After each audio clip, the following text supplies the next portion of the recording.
विश्वतोमुख साधू संता नित्य सन्मुख तू पापात्मा नित्य मुख बाणे निर्दोष केले तुझं.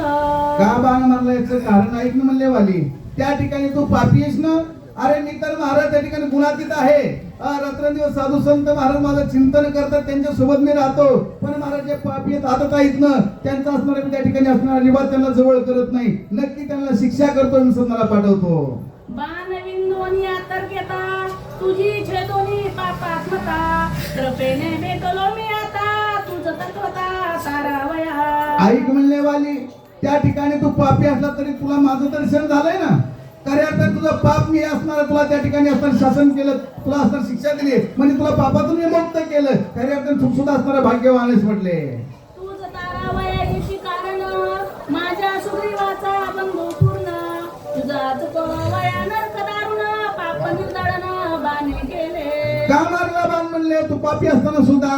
कारण पाप्याला महाराज देव दिसत नाही, देव आठवत नाही. आणि मी तुला असणारा मारण्यासाठी किंवा तुला मोक्ष प्राप्त करण्यासाठी आलो. याचं कारण आहे सुग्रीव माझा सखा मित्र आहे आणि त्याचा तू बंधू आहेस ना, म्हणून त्या ठिकाणी मी तुला असणारे शासन केले, त्या ठिकाणी असणारा तुला पापातून मुक्त केलेला आहे. शरणांगताचा निज बंधू त्याशी झाली नरक बाधू हा मजन साहे शब्दू बाणे अति शुद्ध केला से. ऐक वाले, असणारा सुग्रीव माझा मित्र आहे आणि महाराज त्यांनी असणारा माझ्या मित्राचा तू बंधू भाऊ आहे. आणि तू जर नरकाला गेला असता तर त्या ठिकाणी असणारे लोक म्हणले असते रे त्याच्या भावाने महाराज देवाचं असणारं सह्य घेतलं आणि त्याचा बंधू नरकाला गेला, हा शब्द मला लागला असता, म्हणून तुला पापातून मुक्त केलेलं आहे. सांडोनिया विकल्प वृत्ती जो जो लागेल मदभक्त संगती तो तो उत्तरी मी श्री रघुपती वाली निश्चिती तू जाण. ऐक म्हणले वाली, जे जे असणारे त्या ठिकाणी असणारे माझी भक्ती करतात त्यांचा तर मी उद्धार करतो, त्या ठिकाणी कुठल्याही प्रकारचं शंका नाही. आणि म्हणून त्या ठिकाणी असणार कुणाला महाराज जवळ घेऊन उद्धार करतो तर कुणाला शासन करून उद्धार करतो. तुला महाराज विरोध करून त्या ठिकाणी मारून तुझा असणारा उद्धार केलेला आहे. तुझे अंगी पाप दारुण तेने यमदंडीला तुझं पूर्ण ते चुकवया विधीला बाण पुनश्चरण महापाप. ऐक ना वाली, जर महाराजांना तुला मारलं नसतं, एक दिवस तू जर मेला असताना नक्की तुला यमाने महाराज त्या ठिकाणी यमाच्या तावडीत गेला असता आणि यमाने महाराज नाही ते यातना तुला दिल्या असत्या. त्या यमाच्या यातना कमी करण्यासाठी आज मी तुला या ठिकाणी पापातून मुक्त केलेला आहे. श्रीराम कृपेचा प्रताप वाळीचे सरे निज पाप तेने पावून यमताप निर्विकल्प विन्वित. ऐका म्हणले नाथ महाराज सांगू लागले गड्या, त्या ठिकाणी असताना वाली तर पापी होतात, पण महाराज प्रभूच्या बहाणाने महाराज त्याचं पाप नाहीसं झालं आणि परत त्याच्यामध्ये महाराज वैराग्य निर्माण झालं आणि महाराज त्या ठिकाणी तो मुक्त झालेला आहे. राज्यामध्ये अति धूर्ण पापाचरलो संपूर्ण तुवा कृपेने सांडून बाण केले निर्दळन कल्पित. आता वाली बोलू लागलेला आहे, देवा म्हणले खऱ्या अर्थाने मला पाप पुण्य योग्य अयोग्य धर्म अधर्म कळत नाही ना. का कळण्याचं कारण आहे मी असणार किष्किंधेचा राजा होतो, अंगामध्ये बल होतं, माझ्या समोर युद्ध कुणी करू शकत नव्हतं. आणि मला संपत्तीच्या मादामध्ये बलाच्या उन्मादामध्ये धर्म कळला नाही देवा आणि तू आज बाण मारला, सर्व माझा गर्व त्या ठिकाणी नाहीसा झालेला आहे.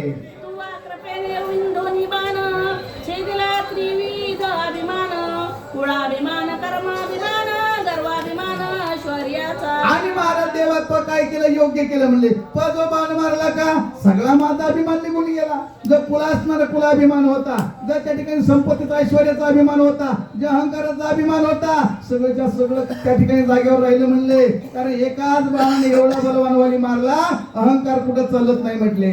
श्रीराम बाणाचा प्रताप छेदी संकल्प विकल्प छेदोनिया पुण्य पाप नित्य निष्पाप केले मज. आणि वाली म्हणतो देवा खऱ्या अर्थाने तुमच्या बाणाचं सामर्थ्य किती पापी असला तरी पाप्याला महाराज पापातून मुक्त करण्यासाठी सामर्थ्य महाराज तुमच्या बाणामध्ये आहे. महाराज तर्काचा तर्क सुद्धा नाही सकण्याचं सामर्थ्य तुमच्यामध्ये आहे. कृपाळू हा भगवान परमात्म्याला अशा प्रकारे वाली बोलू लागलेला आहे. वाढीवेचा गर्व परम सन्मुख न करीच संग्राम दुष्टिता मारले अकर्म मान्या धर्म श्रीरामी. त्या ठिकाणी असणार लक्षात आलं म्हणले माझ्या संग्राम समोरासमोर माझ्या कुणी करू शकत नाही. कारण मला इंद्राने दिलेली स्वर्णकंठी होती, ते सामर्थ्य असं होतं की ती विजय होती. देव जरी आला तरी महाराज त्या वाली सोबत विजय जय पाहू शकत नव्हता आणि त्याचा मला जास्त अभिमान झाला, गर्व झाला देवा, असा तो बोलू लागलेला आहे. पूर्ण पापिनी परम श्रीरामी मानी अधर्म श्रीराम परमात्मा परब्रह्म हे निवर्म नेण्याची. आणि मला कळलं नाही ना मी पापी आहे, पण भारत पापी असणारा धर्म असतो ना देवा. या ठिकाणी हे योग म्हणजे कळण्याची माझी बुद्धी धर्म धर्म कर्म कर्म कळत नव्हतं म्हणले देवा. आज कळालं त्याचं कारण आहे म्हणले देवा. त्या ठिकाणी तुमच्या असणाऱ्या या बाणाने त्या ठिकाणी मला मारले गेलं. प्रवृत्ती ज्ञाने मी उन्मत्त रामा मानी अधर्मरत श्रीराम स्वधर्म कर्म रहित हा मुख्यार्थ श्रीरामी. आता वालीला कळलं महाराज, ज्या वेळेस असणारा आपला अहंकार निघून जातो, गर्व निघून जातो, सगळं असणारा आपला हतबल होतो, त्यावेळेस माणसाला योग्य आणि अयोग्य कळतंय.